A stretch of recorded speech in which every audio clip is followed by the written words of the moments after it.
Welcome to the Mesonet Weather Report. I'm Wes Lee. This past week, winter weather hammered parts of Oklahoma with cold temperatures and icy conditions. However, one positive was seen, and that was the increase in soil moisture conditions. This 7-day rainfall map from Wednesday shows rainfall recorded statewide. The amounts were heaviest in the southeast, where they reached almost 3 inches. Central Oklahoma stations also recorded a much-needed half-inch or more, while areas of the northwest and panhandle were mostly less than 1/10 of an inch. This has our fractional water index maps looking pretty good in most areas of the state. This index indicates the sensor is as wet as it can read as it reaches 1 on the scale. At 10 inches, green 1s are seen statewide outside of the far northwest and panhandle. You will notice that there are several missing numbers in this region due to cold soil temperatures. When they reach into the low 30s, as seen here on this shallow soil temperature map, the moisture sensors become inoperable.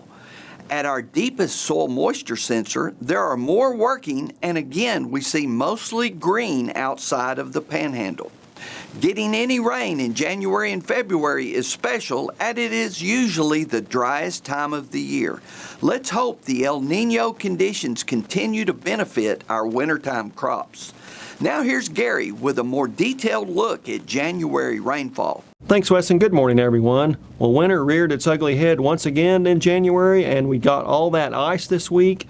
Believe it or not, that still counts as moisture, and that means changes on the new drought monitor map. Let's take a look. Well, we continue to diminish that drought across south central Oklahoma. That is a long-term drought we see down there, and really just a little bit of moderate to severe drought here and there, interspaced by some abnormally dry conditions, really showing areas going out of drought. And then, of course, we have that other long-term drought area up in far northeastern Oklahoma, centered on Osage County, with, again, just a little bit of moderate to severe drought. So hopefully we can continue to see these great changes. Let's take a look at the moisture received during January thus far, and we can see from the Oklahoma Mesonet map here, we go from about 1/4 of an inch, a little bit more out in the far western panhandle, all the way up to 5 to 6 inches in far southeast Oklahoma. Now, much of the state has only seen 1 to 2 inches or so, but believe it or not, that's still well above normal for this time of year.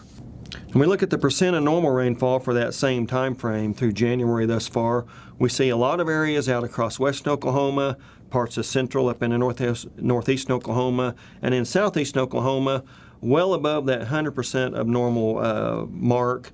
Some places up to close to 200, 300% of normal, just showing that we've gotten a lot of moisture for this time of year in Oklahoma. Now, we do have a few areas below normal, but those are few and far between, luckily. And of course, it's not just this part of January where we received moisture. We've gotten some pretty good moisture since December began, the start of climatological winter. Take a look at the rainfall map. Since December 1st, we do see areas in the state from 4 to 5 inches, even as many as 8 inches down in southeast Oklahoma. So everybody except for the far western panhandle has gotten a really good dose. That's it for this time. We'll see you next time on the Mesonet Weather Report.